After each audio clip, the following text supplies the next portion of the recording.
Así inicia esa noticia en profundidad. Qué placer acompañarles. Soy Tatiana Pérez y les saludo desde nuestra sede central en Caracas, en Venezuela. A partir de este momento, en la próxima hora, tenemos 3 temas que son noticia. Aquí están primero desplegados en titulares. En noticia Venezuela, este viernes la Corte Suprema de Reino Unido falló a favor del gobierno fantasma de Guaidó, lo que impide al gobierno legítimo de Venezuela el uso de sus reservas en oro secuestradas por ese país europeo. La vicepresidenta de Venezuela denunció que la narrativa del mandato ficticio del exdiputado es parte de una estrategia para robarse el oro de la nación suramericana. Les contamos y lo analizamos. En Noticia México, soberanía energética por encima de todo en una semana de tensiones con Estados Unidos y Canadá. Así respondió el presidente López Obrador por la controversia que interpusieron estas naciones en contra de México en el marco del TEMEC, ese Tratado de Libre Comercio, vigente desde 2020. ¿Qué hay detrás de esas amenazas? Vamos a verlo. En Noticia España, la ola de calor que padece el país provocó solo en el mes de julio, la muerte de casi 2.000 personas. Es la expresión de una crisis social y ambiental por la que el presidente del gobierno, Pedro Sánchez, ahora dice que no usará corbata supuestamente para ahorrar energía. Les contamos. En Noticia, que así comienza. Bienvenidos, bienvenidas.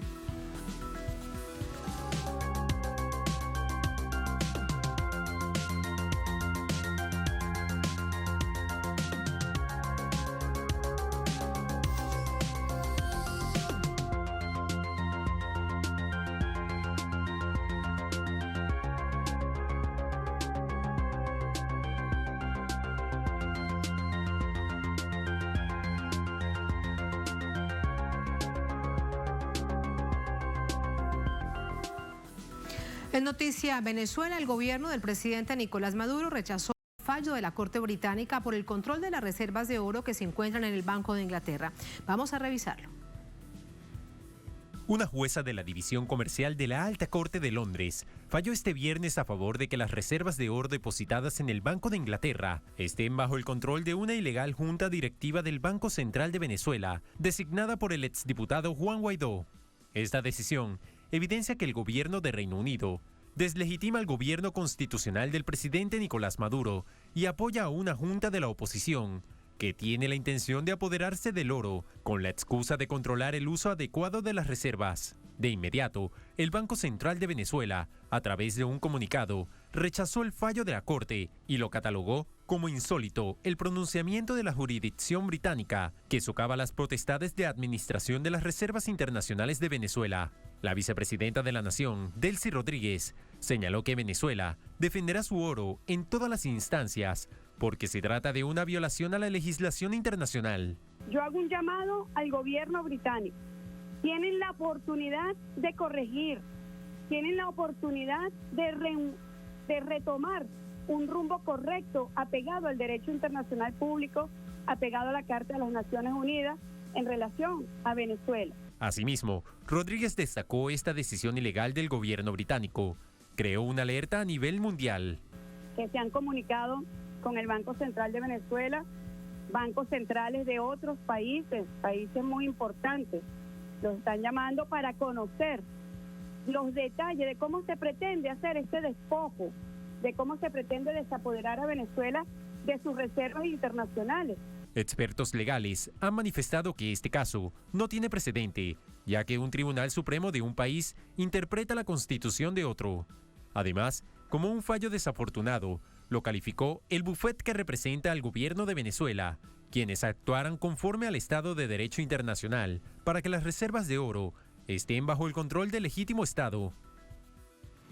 Vamos a conocer ahora más detalles acerca de la posición del gobierno de Venezuela a través del análisis, la reflexión y las implicaciones, no solamente para Venezuela, sino para cualquier otro país que se encuentre en una situación similar. Para ello nos acompaña William Castillo, es periodista, viceministro de Políticas Antibloqueo, nos acompaña desde Caracas, aquí en Venezuela. Viceministro, buenas noches, ¿cómo está? Bienvenido.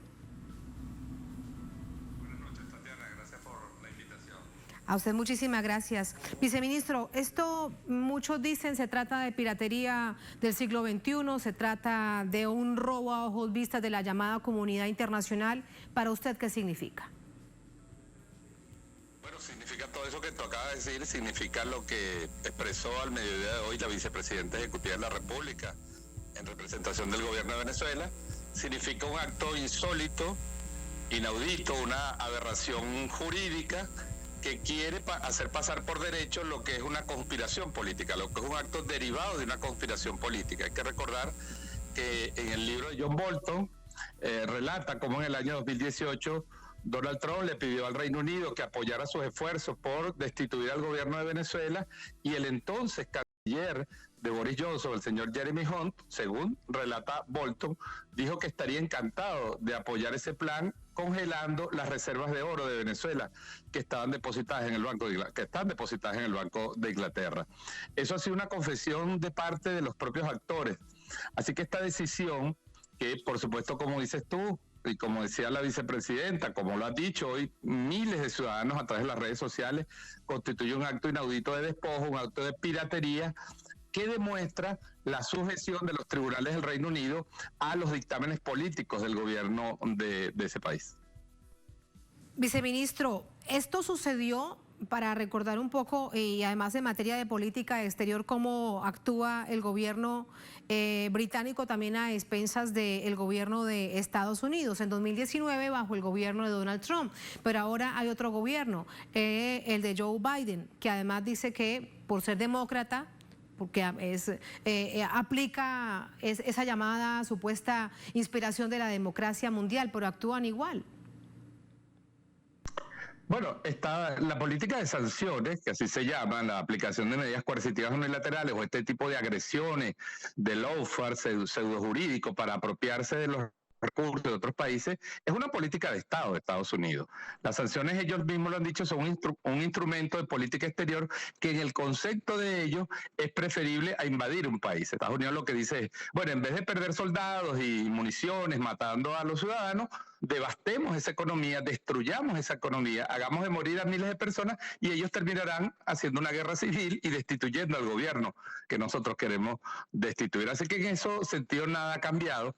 El Reino Unido y Estados Unidos son de los pocos gobiernos en el mundo, de los escasos gobiernos, quizás con Israel y algún gobierno de Europa, que sigue reconociendo como supuesto presidente de Venezuela al señor Juan Guaidó. Ya la Unión Europea, como Unión Europea, le quitó este reconocimiento hace año y medio.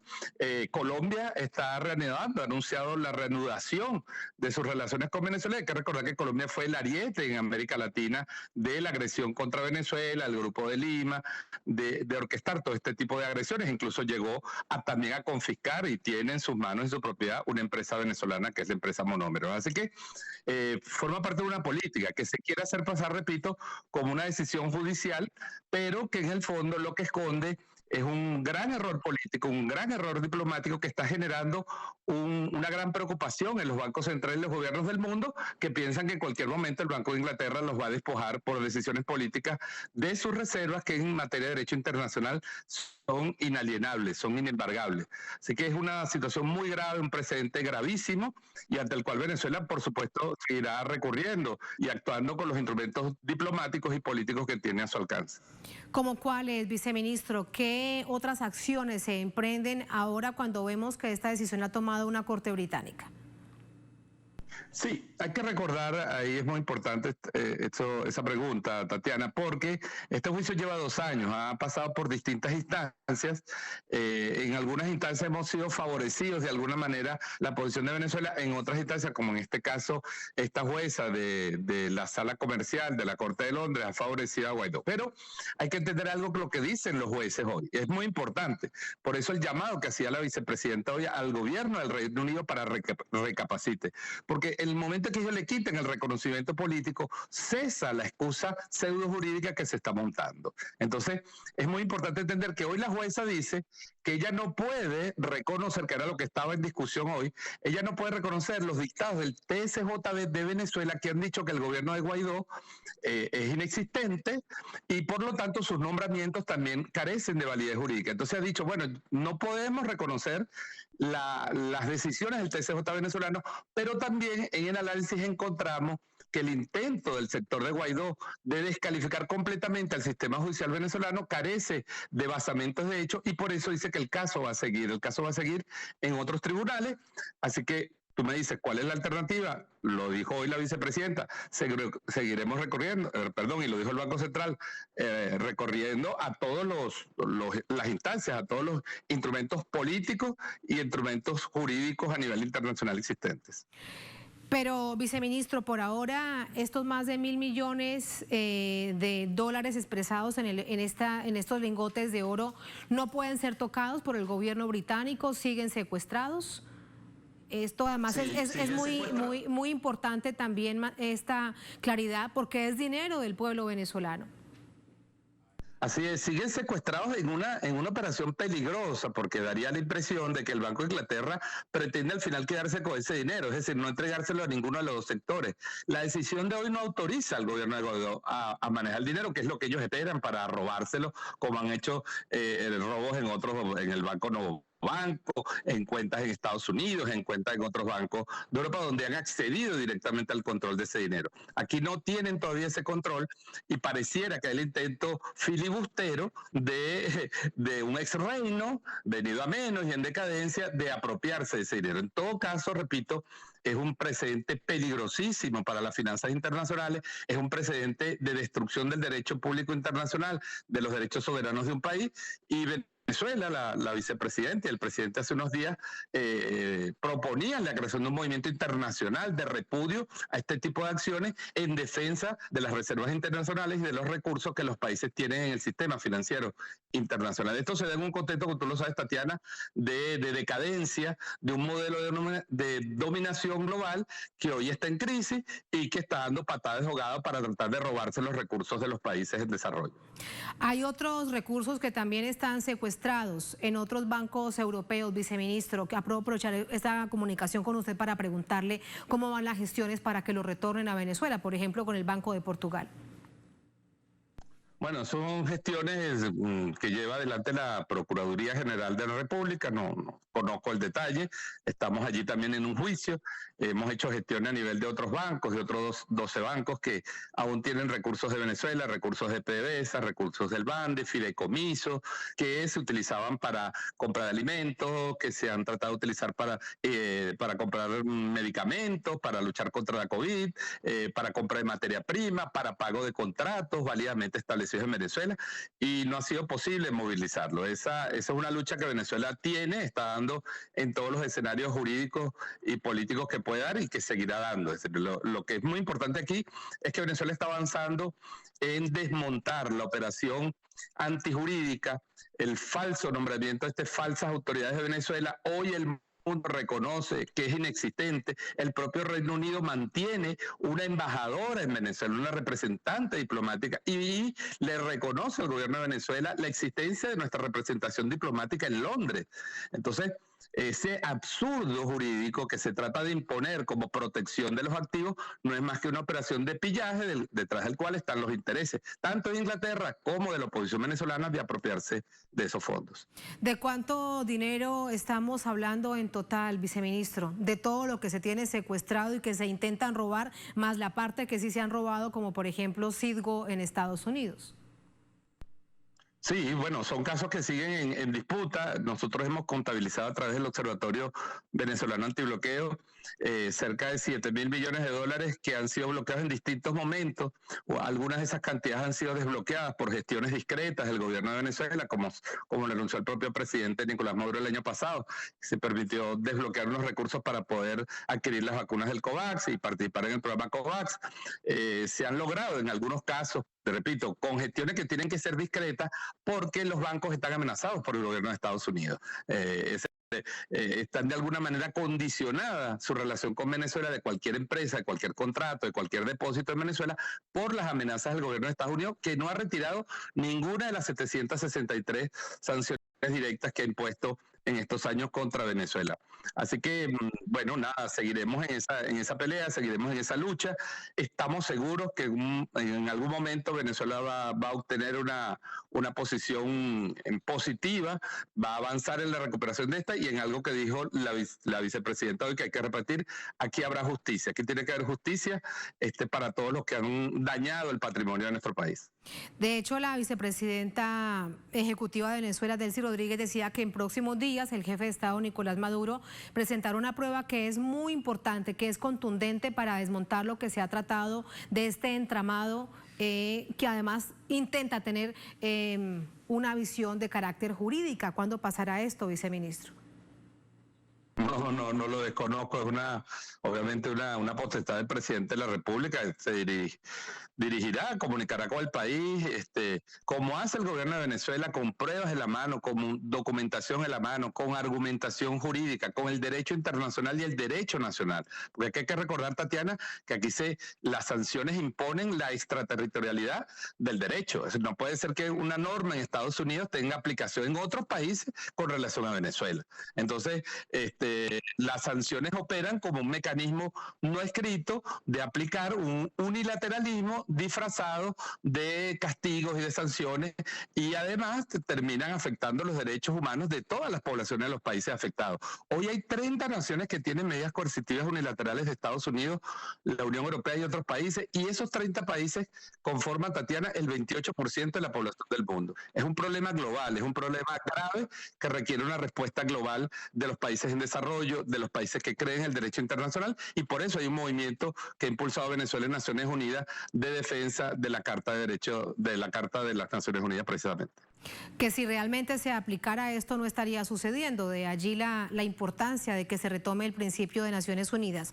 Por último, viceministro, cuando vemos las implicaciones del precedente que esto genera, revisándolo además en todo su contexto, conocer su reflexión, porque es que sobre Venezuela se ha intentado durante los últimos años cualquier tipo de estrategia absolutamente ilegal, aunque traten de darle visos legales. En este caso estamos ante el robo de los activos de la nación, pero para ello buscan por ejemplo, gobierno ficticio, el que llaman además coloquialmente en Venezuela el gobierno de Narnia, pero que muy bien se sabía que no tenía ningún tipo de implicación jurídica. Así que este tipo de precedentes no es solamente lo que se decide hacer sobre los bancos centrales, sino que va mucho más allá. Así es. Venezuela está dando una pelea y todos los países sancionados. Nicaragua tiene sanciones. Nicaragua ha sido declarada una amenaza inusual y extraordinaria.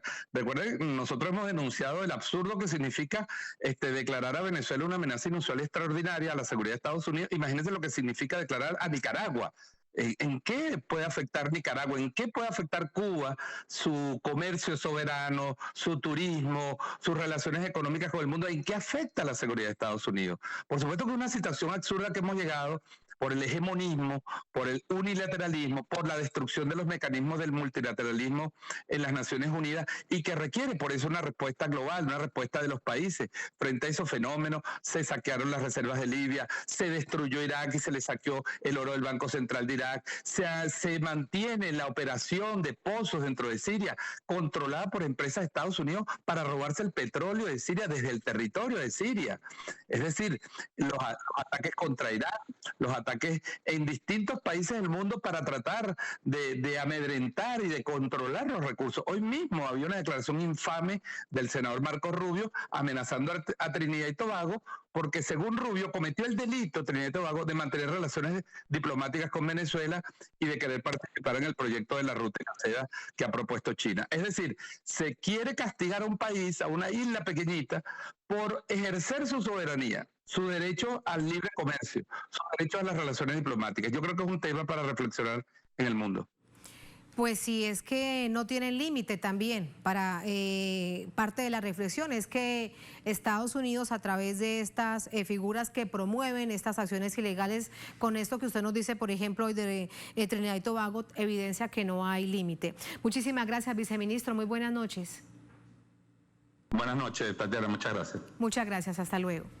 Así vamos a la primera pausa en esta emisión de Es Noticia. Al volver en Noticia México, soberanía energética por encima de todo en una semana de tensiones con Estados Unidos y Canadá. Así respondió el presidente López Obrador por la controversia que interpusieron estas naciones en contra de México, el marco del TEMEC, vigente desde el año 2020. Pero ¿qué hay detrás de esas amenazas? Vamos a verlo al volver en Es Noticia.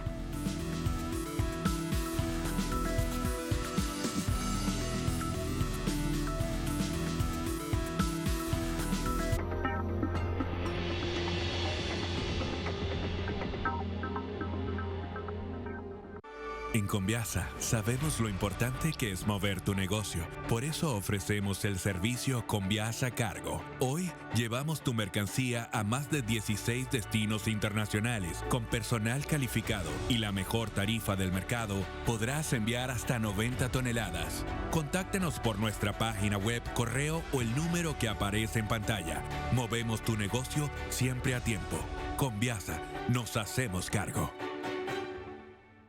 Ediciones SICUS te invita a participar de la convocatoria internacional al premio ensayo Pensar Nuestra América con categorías propias. Se recibirán trabajos que conceptualicen sobre la experiencia nuestroamericana hasta el día 1 de agosto de 2022. Serán seleccionadas 3 obras para su publicación en formato libro, impreso y digital. Más información en www.sicus.org.ar/premio. Ediciones SICUS, libros para una cultura de la integración.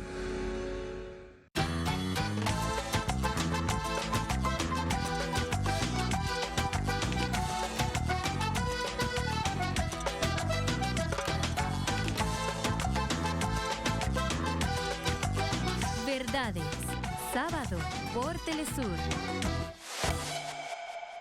El mundo sintoniza Telesur. Desde la emblemática Plaza de Bolívar, en Bogotá, capital de Colombia, soy Hernán Tovar. Porque Telesur siempre da más.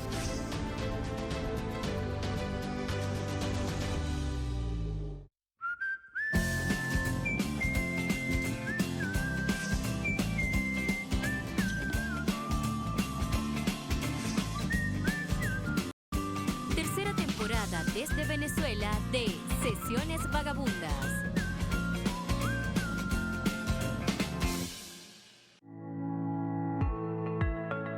Sí se puede prevenir la alergia. ¿Cómo, doctora? Si comemos bien, si dormimos bien, si tenemos ejercicio moderado, todos estos factores inciden en no despertar esos genes que podemos tener que inducen el fenómeno alérgico. Entrevista con Aisa García, desde Guía tu Cuerpo. Sábado, solo por Telesur.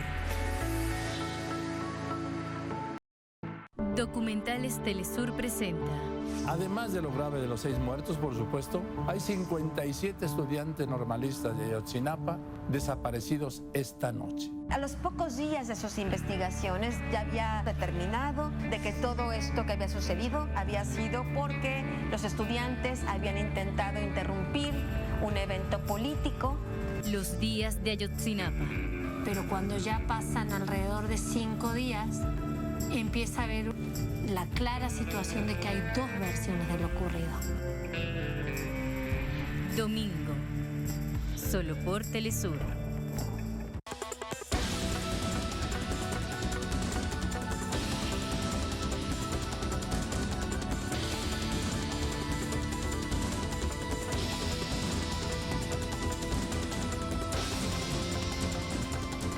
Cada semana se coloca un argumento sobre la mesa y la opinión se la forma usted.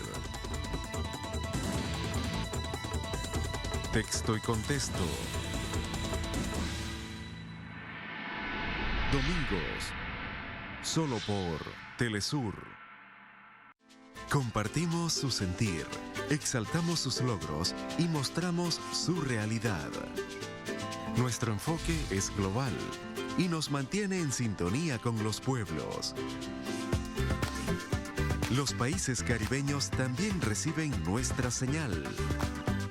Con entusiasmo seguiremos transmitiendo para ellos, porque somos Telesur, la señal informativa de América Latina y el Caribe.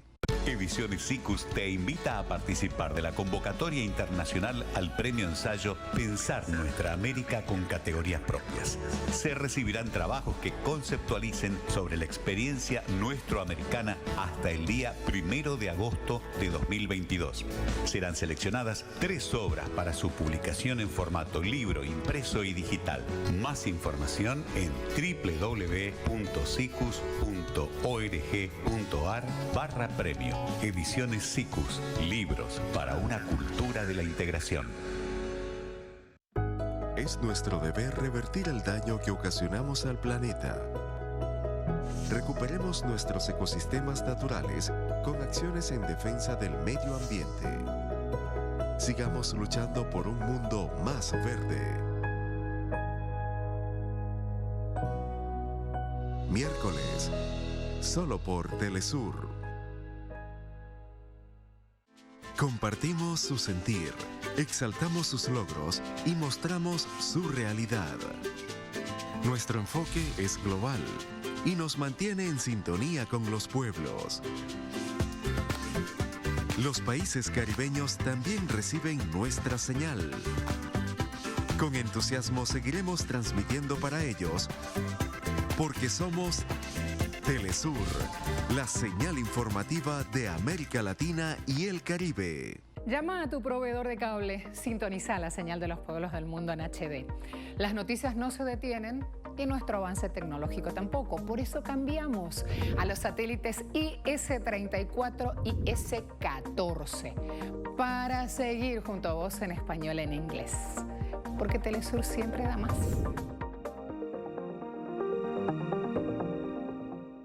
Él sí afirmaba que era válido emplear todas las formas de lucha, pero decía que errado sería iniciar la lucha armada revolucionaria, por ejemplo, en lugares donde todavía hubiesen espacios cívicos para desarrollar la lucha. Las formas de lucha que utilizan los revolucionarios no las deciden ellos, lo deciden las clases dominantes. Y el Che era muy afirmativo en eso. Frente a la violencia contrarrevolucionaria, nosotros tenemos que proclamar la legitimidad de la violencia revolucionaria del pueblo para defender. Tras las huellas del Che. En estreno, sábado, solo por Telesur.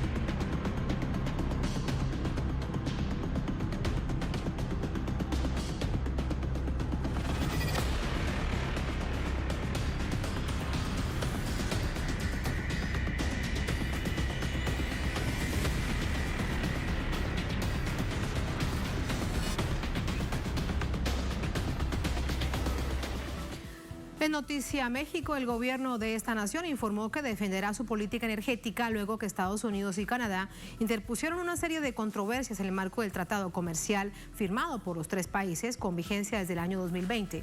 Desde Ciudad de México, nuestro corresponsal Eduardo Martínez nos cuenta. Desde Palacio Nacional, el presidente Andrés Manuel López Obrador dejó en claro que defenderá los intereses de México en materia energética y que ningún país extranjero volverá a imponerse por encima de la soberanía nacional. Podemos tener relaciones comerciales, pero nuestras políticas las definimos en México y tienen que ver con nuestra Constitución y con las leyes.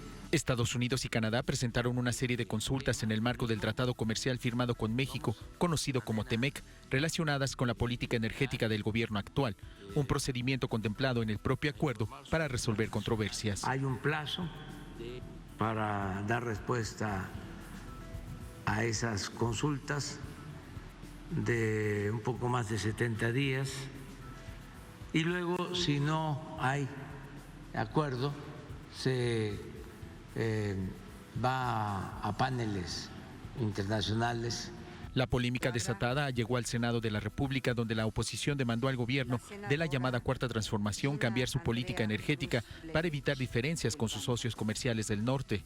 Las repercusiones de no actuar pueden ser de extrema gravedad, ya que los Estados Unidos de América y Canadá podrían imponer aranceles con serias repercusiones para nuestro comercio y para las y los productores, quienes tendrían que enfrentar cuantiosas pérdidas por culpa de la necedad presidencial. Por otro lado, se escuchan voces que exigen poner por delante los intereses del país y revertir las reformas que abrieron el sector energético al capital privado, nacional y extranjero. Y si por ellos hubiera sido, era entregar totalmente el sector energético a extranjeros, no de a gratis. Hoy vemos en el caso de México, al igual que en el caso de España, este fenómeno de las puertas giratorias, en donde una gran cantidad de funcionarios de los anteriores sexenios se incorporan a trabajar para empresas extranjeras. También hay quienes apoyan la propuesta de López Obrador de recuperar la rectoría del Estado sobre las industrias petrolera y eléctrica.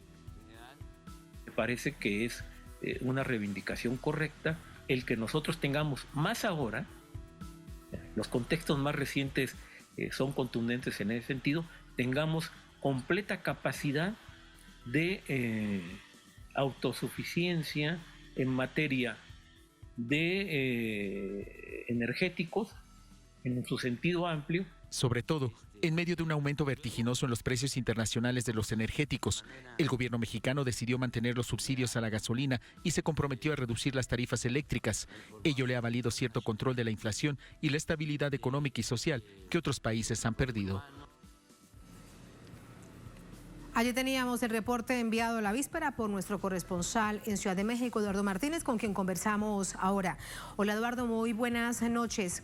Hubo en toda esta semana detenciones entre el gobierno de López Obrador, Estados Unidos y Canadá, por esto que bien nos reseñabas, encuentros importantes y tenían que ver con los empresarios.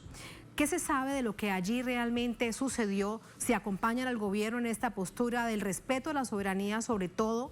Y por encima además del Tratado de Libre Comercio con Estados Unidos y con Canadá.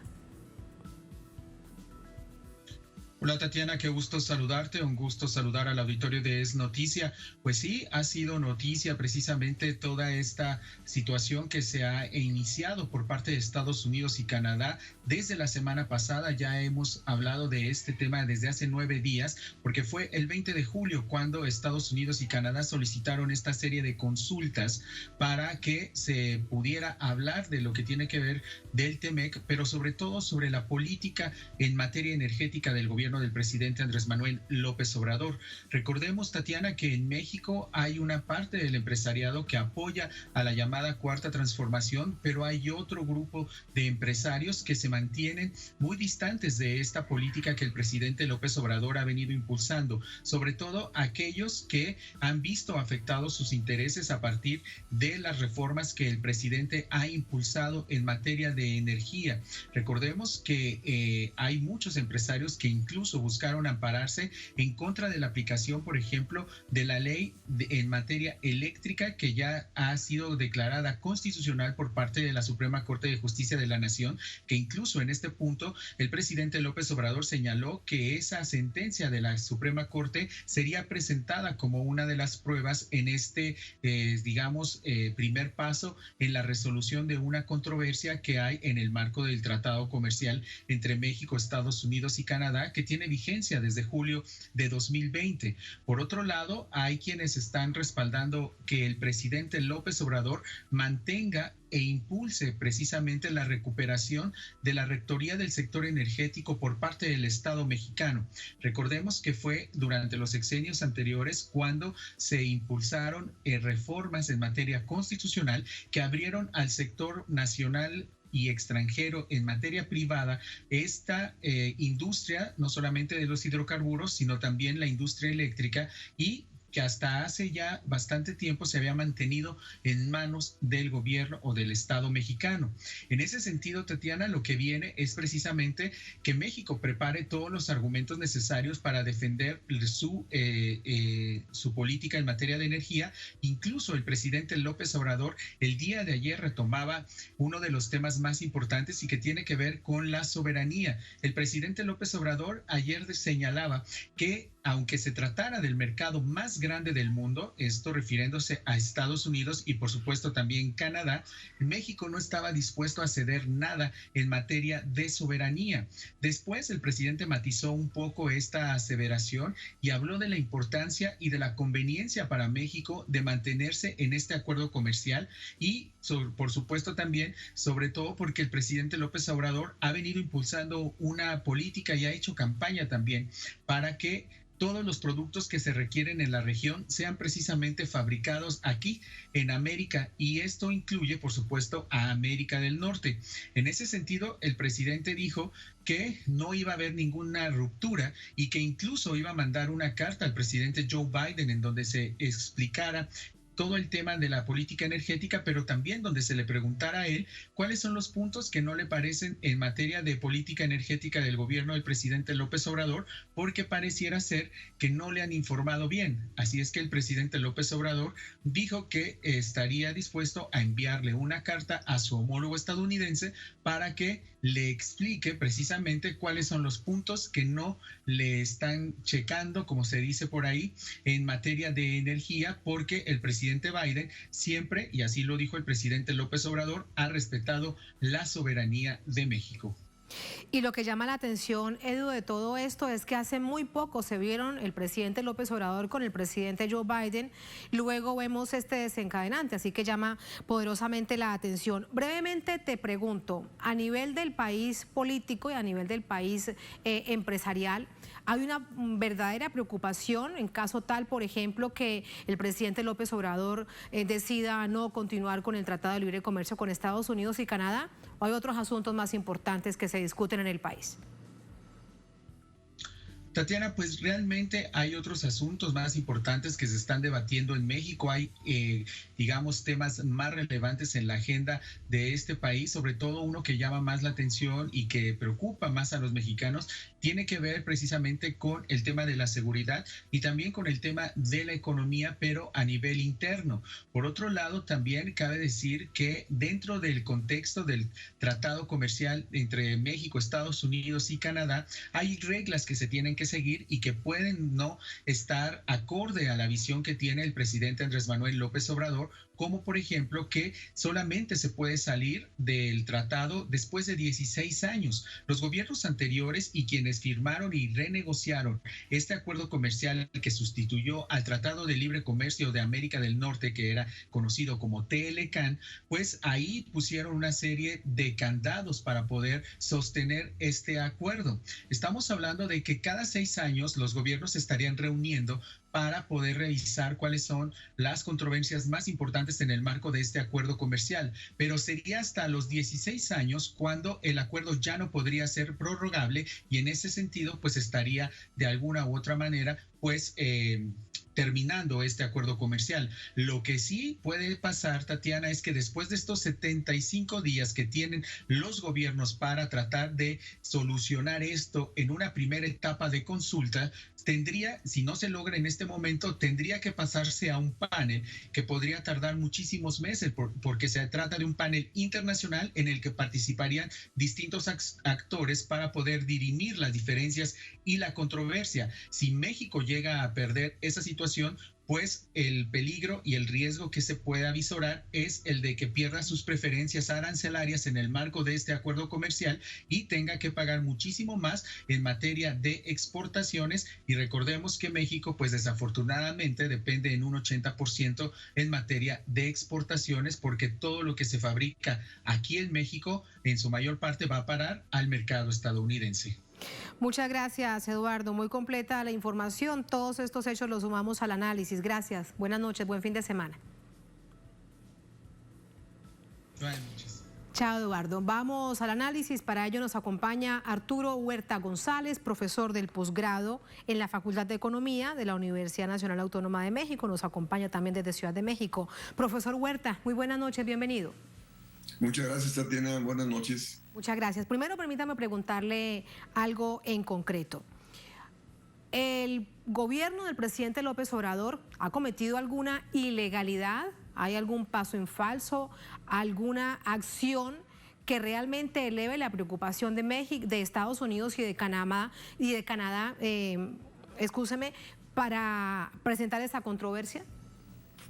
Mira, todo viene desde la reforma energética que el expresidente Peña Nieto realizó en su mandato, que modificó la Constitución y abrió la industria energética, o sea, tanto a petróleos mexicanos como a la industria eléctrica, al capital privado nacional y extranjero. Y eso pasó, se integró al Tratado de Libre Comercio que estuvo renegociando con Estados Unidos y Canadá, el famoso TEMEC. Y la cuestión es de que ya no, dados los tiempos, tenía que ser ya avalado por el Congreso, que ya había pasado las elecciones y donde el partido de Morena, del presidente López Obrador, tenía mayoría.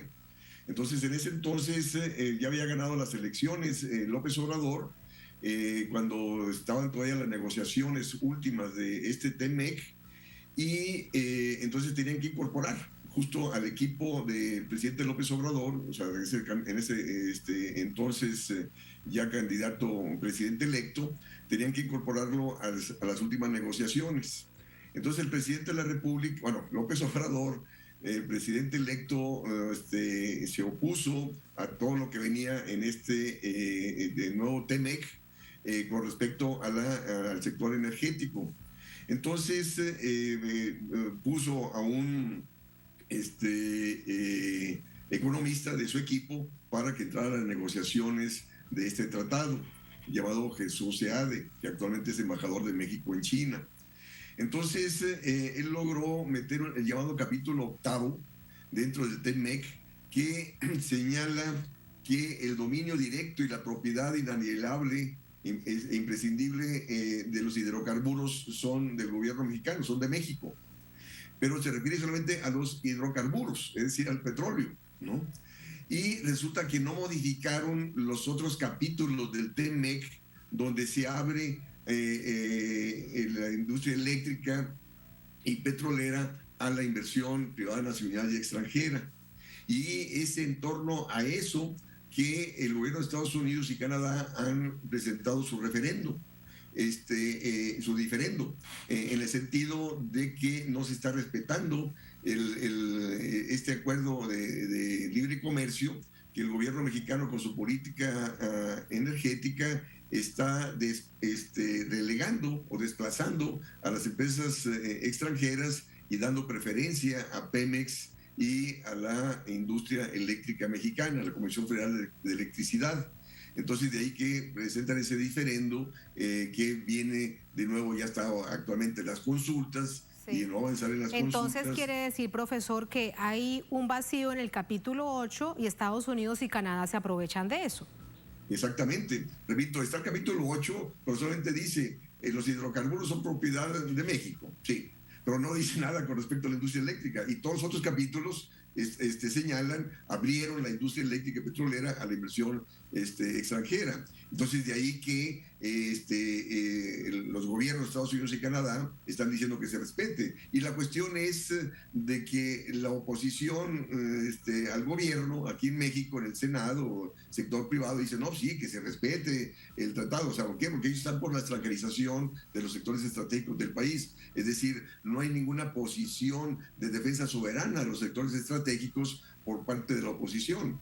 Y de ahí la posición del presidente López Obrador de decir, respetaremos la soberanía y hay que lograrlo dentro de estas negociaciones, porque hay planteamientos, bueno, como el mío, que hay que replantear el Tratado de Libre Comercio justo para, no solamente para la defensa del Pemex y de la industria eléctrica, sino también porque este tratado te impide, Tatiana, tener política industrial y política agrícola.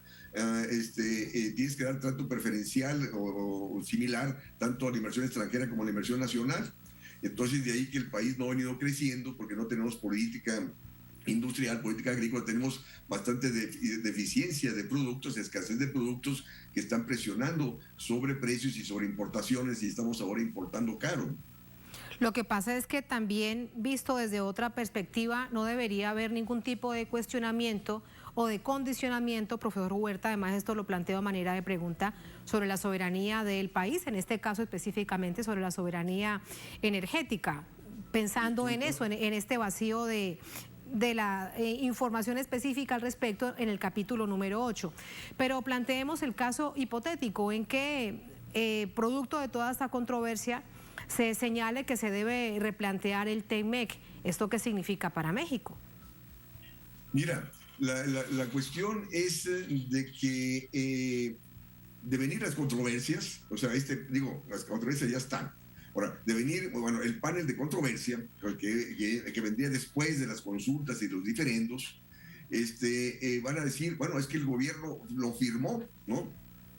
Entonces, en el sentido que abrió la industria eléctrica y petrolera a la inversión privada. Entonces, si no respeta eso, entonces van a colocar aranceles a las exportaciones mexicanas hacia Estados Unidos y Canadá. Entonces, mi planteamiento es, bueno, vámonos a los aranceles, ¿no? O sea, porque si México creció en los 40, 50, 60 y 70, fue gracias a las políticas proteccionistas. Nosotros crecimos al 6.4% por medio anual. Y estas políticas de libre comercio, Tatiana, nos han llevado, primero venimos creciendo al 2.4 y después al 2.1, y actualmente estamos en un contexto de estancamiento. Los últimos 11 años estamos creciendo al 1%, y los últimos años ya hay un estancamiento, un retroceso. Entonces no podemos seguir con políticas económicas que nos han llevado al estancamiento, al desempleo, al subempleo, a los bajos salarios y a una dependencia creciente del exterior. Dependemos de la entrada de capitales para financiar este contexto de economía abierta, y de ahí que se establecen altas tasas de interés, austeridad fiscal, estabilidad del tipo de cambio para que el capital financiero venga y así financiar estos déficits del sector externo. Pues no, y eso nos impide tener política económica para el crecimiento, porque el crecimiento económico requiere baja tasa de interés, incremento del gasto público, el tipo de cambio competitivo, cosa que no tenemos. Entonces, de ahí que no podemos seguir con políticas económicas que solamente los favorecidos han sido las empresas transnacionales y no las empresas nacionales. Fíjate, el déficit de comercio exterior el primer semestre de este año acumula 19.580 millones de dólares. Entonces vamos a terminar este año con un déficit alrededor de 40.000 millones de dólares. Entonces, ¿cómo lo vamos a financiar? Entonces, repito, es insostenible estas políticas de libre comercio que nos han llevado a tener menos industria, perdimos la autosuficiencia de granos básicos, tenemos el 60% de la población económicamente activa está en la informalidad. O sea, tiene bajo salario, no tiene prestaciones laborales. Entonces no podemos seguir con políticas económicas, repito, que donde los favorecidos han sido las empresas transnacionales que se han apropiado de los sectores estratégicos. Entonces hay que recuperar los sectores estratégicos y hay que retomar política industrial y agrícola en favor de los productores nacionales. Con esto que usted nos dice, con esta reflexión que además lo despido, profesor Huerta, lo que usted nos recuerda es el objetivo real de los tratados de libre comercio, tratados leoninos que solamente benefician a las transnacionales de los países de origen. Muchísimas gracias, muy buenas noches. Así es. Muy buenas noches. Hasta luego, muchas gracias. Hasta luego. Adiós. Así vamos a la última pausa en esta emisión de Es Noticia. Al volver en Noticia a España, la ola de calor que padece el país ibérico provocó solo en el mes de julio la muerte de casi 2.000 personas según autoridades. Es la expresión de una crisis social y ambiental por la que el presidente del gobierno, Pedro Sánchez, ahora dice que no usará corbata e invita a sus ministros pues a que tampoco la usen. Vamos a revisarlo y a analizarlo, por supuesto, al volver en Es Noticia.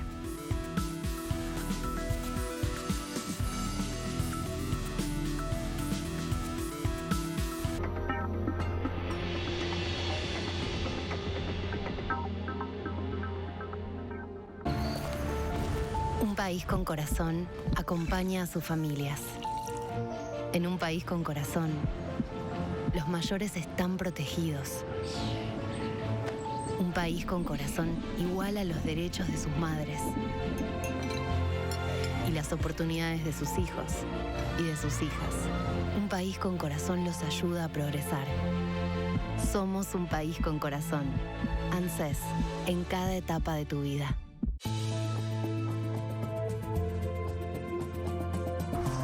El mundo sintoniza Telesur. Soy Mateo Grille, desde Uruguay. Porque Telesur siempre da más.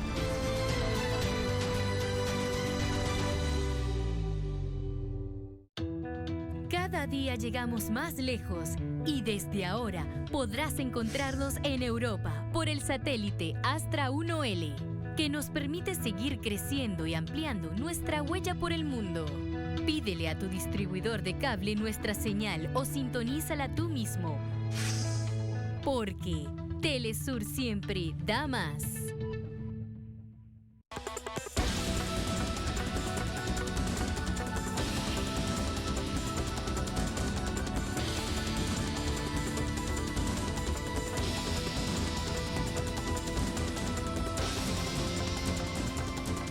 Cada semana se coloca un argumento sobre la mesa y la opinión se la forma usted.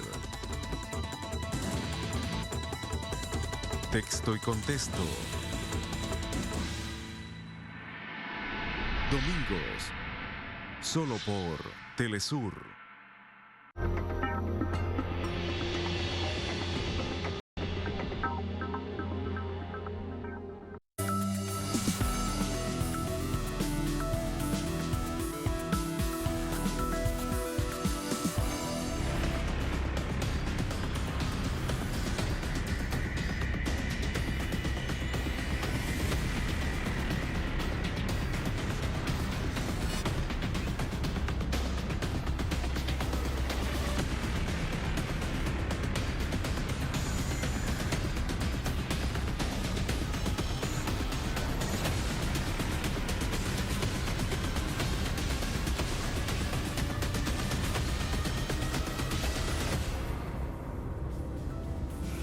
En noticia a España, el calor extremo provocó casi 2.000 muertes solo en el mes de julio, según cifras oficiales. El gobierno del presidente en funciones, Pedro Sánchez, responde a la emergencia climática con planes para el ahorro energético, en realidad para reducir el consumo de gas de Rusia, y recomienda trabajar sin corbata. Vamos a verlo. Un total de 1.913 personas fallecieron por causas atribuibles al exceso de temperatura del 1 al 26 de julio, frente a las 481 en el mismo periodo del año pasado, según el Instituto de Salud Carlos III, dependiente del Ministerio de Sanidad. Los especialistas de la salud atribuyen los fallecimientos a los efectos de la deshidratación, la descompensación y la complicación de las enfermedades crónicas a partir de las duras condiciones climatológicas. La crisis en Europa ha complejizado los hábitos. La población evita utilizar por tiempo prolongado los aires acondicionados para evitar el incremento en las facturas de electricidad que ya se han encarecido.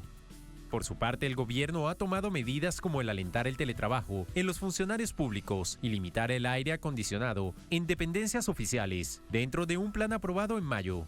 Según este plan, el termostato de los aires acondicionados no deberá ser inferior a los 27 grados para reducir el consumo de energía, y en invierno, los radiadores no podrán calentarse por encima de los 19 grados. En realidad, es una maniobra en el marco de los esfuerzos solicitados por Bruselas para poner fin a la dependencia europea del gas ruso.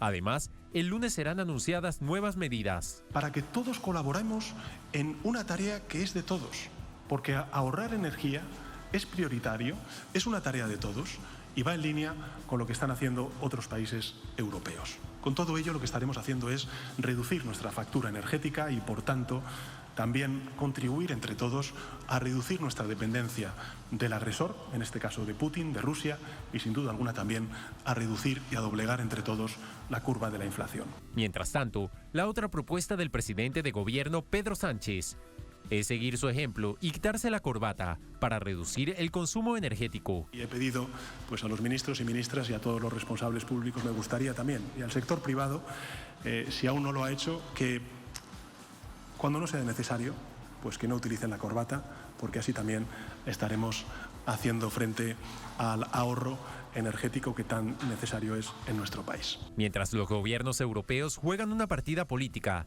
la población asume las peores consecuencias del cambio climático, en particular las personas de avanzada edad. Para agosto, los meteorólogos vaticinan que el sábado 6 podría ser el día más caluroso del año en España, con temperaturas superiores a los 40 grados Celsius. Vamos a entrar con el análisis vía telefónica. Nos acompaña Jorge Creines, periodista, analista de política internacional, director del portal pulsodelospueblos.com. Nos acompaña desde Buenos Aires, en Argentina. Jorge, muy buenas noches, bienvenido. Hola, muy buenas noches, un gusto estar con ustedes. Muchísimas gracias. Casi 2.000 personas han muerto solo en este mes de julio, según las propias autoridades españolas, producto de las dificultades que tienen para enfrentar el clima por los altos niveles de calor que se registran. Pero esto es una expresión de la crisis social y además ambiental que padece el país. ¿Cómo analizas, cómo observas las medidas que toma el gobierno?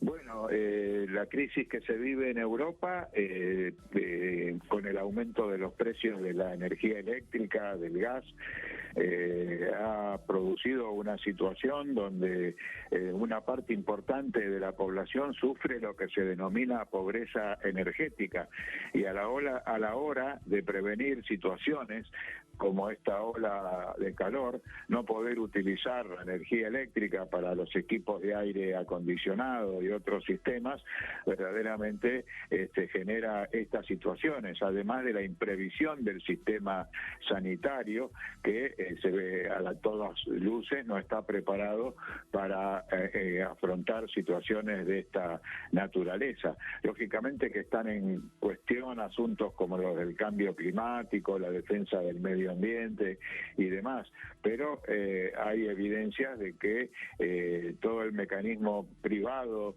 de provisión de energía y las medidas unilaterales tomadas por Estados Unidos y seguidas disciplinadamente por los gobiernos europeos, entre ellos España, de no aceptar el gas de Rusia y otros productos que vienen desde allí, está generando esta situación que, como tú dijiste, genera casi 2.000 muertos y que, bueno, se anuncia para el mes próximo, el mes de agosto, el típico mes del mayor calor de verano en Europa, un aumento aún de las temperaturas.